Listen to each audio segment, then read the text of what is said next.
ঠাকুরের আতুল চরণে প্রণাম জানিয়ে, আরাধ্যা জগৎজননী বড় মায়ের আতুল চরণে প্রণাম জানিয়ে, পরম পূজ্য পাদবর্দার চরণে প্রণাম জানিয়ে, পূজনীয় আচার্যদেবের চরণে প্রণাম জানিয়ে, উপস্থিত দাদা ভাই বোন মায়েদের আমার রানন্দিত জয়গুরু বলে আলোচনা প্রসঙ্গে প্রথম খণ্ডে 12ই চৈত্র 1347 সাল বুধবার।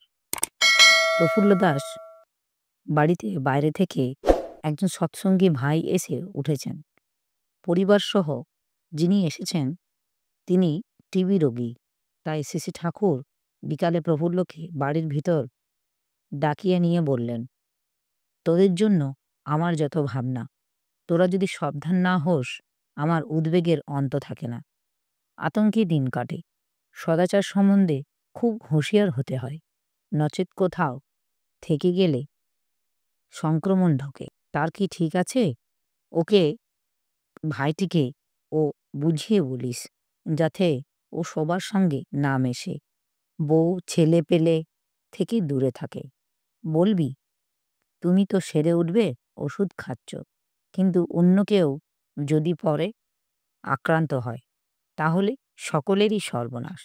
যেন মনে ব্যথা না পায়, বুঝিয়ে বলিস। শ্রী বড়মা সেখানে ছিলেন, তিনিও ভালো করে বুঝিয়ে বললেন কেমনভাবে বলতে হবে। উপস্থিত দাদা ভাই বোন মায়েদের আমার আনন্দিত